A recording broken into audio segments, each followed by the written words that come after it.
1,000 days, that's less than 3 years. Not enough time to finish a single term, but in those 1,000 days, the world almost ended. Twice, a man walked in space, a nation confronted its darkest sin, and a young president dared to ask, what if we actually tried to change the world? This is that story. Let's count down. Day 1. The Kennedys were one of the richest families in America. Joe Kennedy Sr. had 9 children, and a plan for everyone. The oldest son, Joe Jr., was destined to be president. Jack, he was the sickly second son, always in the hospital, never the favorite. Then came World War II.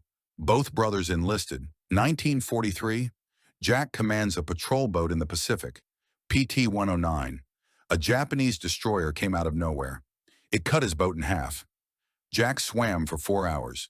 He towed an injured crewman with his teeth. Against all odds, he saved his crew. The sickly kid became a war hero. But fate wasn't done with the Kennedys. Not even close. 1944, Joe Jr. volunteered for a secret mission over Europe. His plane exploded midair. No survivors.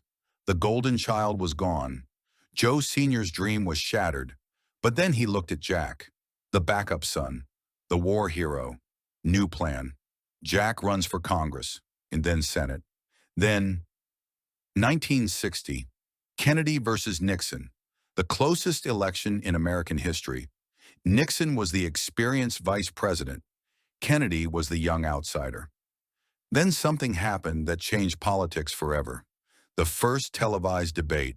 70 million Americans watched. Kennedy looked calm and confident. Nixon was sweating. People who listened on radio thought Nixon won. People who watched TV? Kennedy. November 8, 1960. Kennedy wins by just 0.1%. The sickly second son was about to become the most powerful man on earth. January 20th, 1961. Washington, D.C. 8 inches of snow. The youngest elected president in American history was about to take the oath. At 43 years old, Kennedy raised his right hand. And just like that, he was President of the United States. Then he gave a speech that Americans would never forget. Ask not what your country can do for you. Ask what you can do for your country. He promised a new frontier, science, progress, equal rights. He was young. He was charming. America fell in love. The press called it Camelot, a modern American fairy tale. But fairy tales don't last. 90 days in, reality came knocking. Day 87. Cuba. Kennedy's first disaster was about to begin. Before Kennedy even took office, the CIA had a plan. A secret plan to invade Cuba. Cuba had a new leader, a revolutionary who seized American businesses and allied with the Soviet Union. The CIA's idea? Train Cuban exiles. Send them to invade. Overthrow the government. Simple. Kennedy was skeptical, but the CIA promised it would work. The experts said, trust us. April 17th, 1961. Day 87. 1,400 Cuban exiles landed at the Bay of Pigs. Everything went wrong. The element of surprise, gone. The local support they expected, it never came. They were outnumbered, outgunned, trapped on a beach with nowhere to go. The exiles begged for air support, American planes that could save them. Kennedy said no. Within 3 days it was over 100 dead, more than 1,000 captured. The world laughed. America's new young leader had failed, spectacularly. Kennedy didn't blame the CIA. He didn't blame his advisors.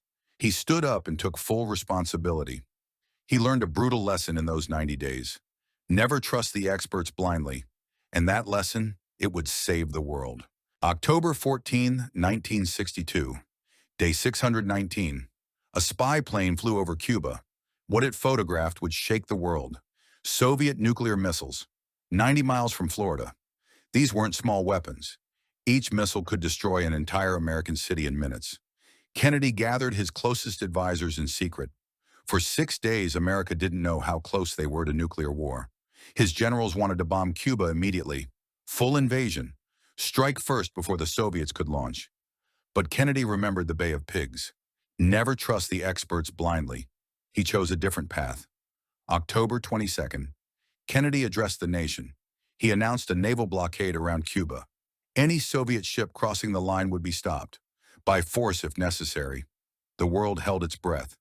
Soviet ships kept coming. American destroyers aimed their guns. Nuclear submarines lurked below.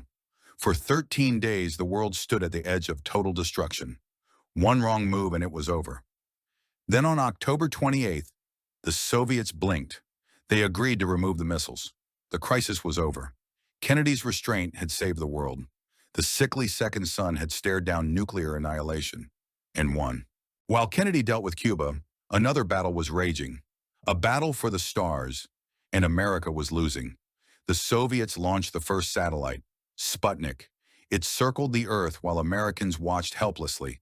Then they sent the first human to space. Yuri Gagarin orbited the entire planet. A Soviet hero. America needed a win. Kennedy needed to change the game entirely. So he made an impossible promise. Before this decade is out, America will land a man on the moon and return him safely to Earth. Scientists said it couldn't be done. The technology didn't exist yet. Kennedy didn't care. September 12, 1962.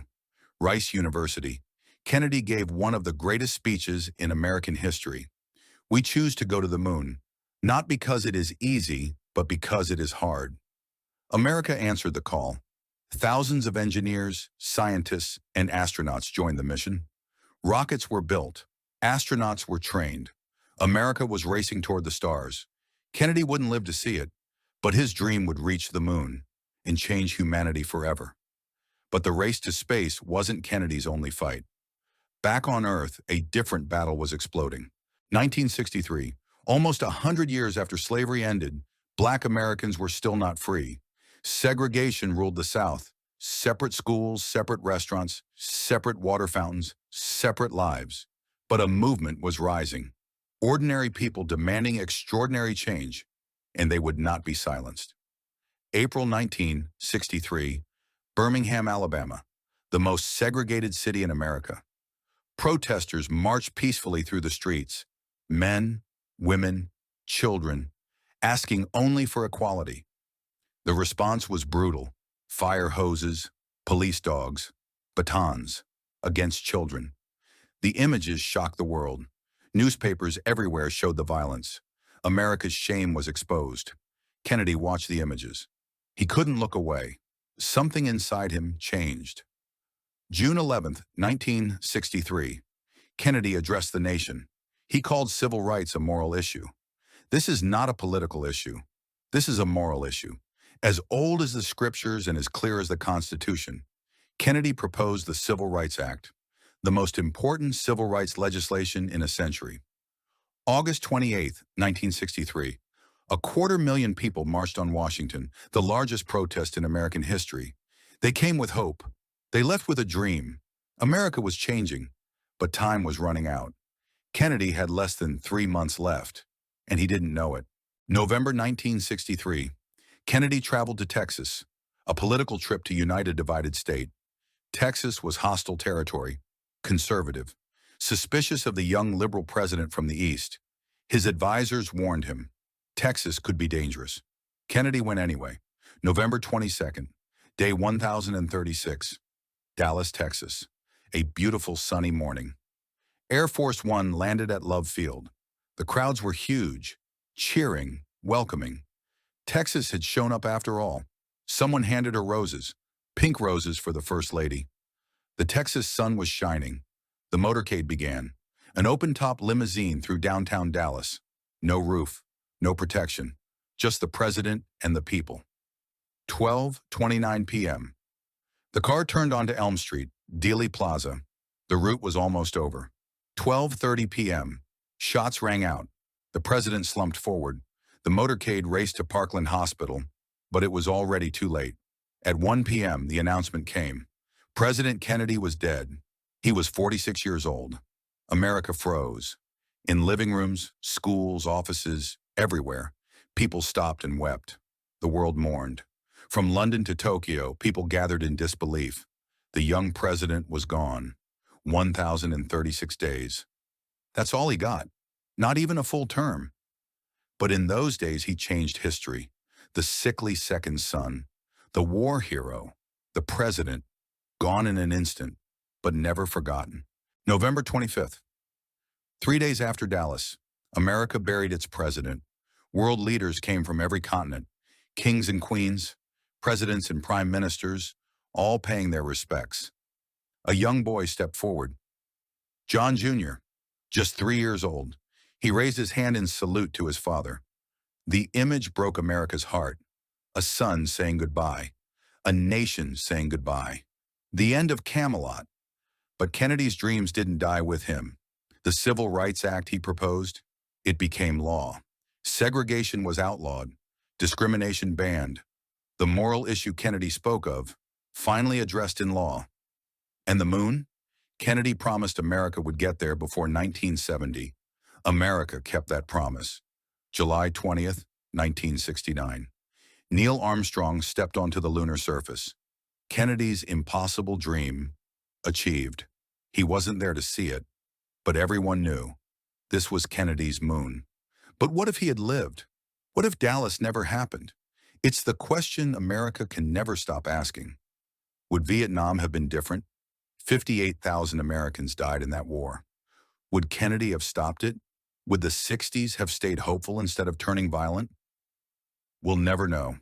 What we do know is this. In 1,036 days, John F. Kennedy changed the world. He stared down nuclear annihilation and chose peace. He reached for the moon and dared America to follow. He saw injustice and called it what it was, a moral failing. And he demanded America do better. He asked Americans not what their country could do for them, but what they could do for their country. That call still echoes. In every generation since, Americans have answered it. An eternal flame burns at his grave in Arlington. It has never gone out. His memory never fades. 1,036 days. Not enough to finish what he started, but enough to inspire generations to finish it for him. What do you think? Was Kennedy a great president, or did he just run out of time? Let me know in the comments. That's the story of John F. Kennedy, 1,000 days that changed history forever. Thanks for watching. And if you enjoyed this story, subscribe. I'll see you in the next one.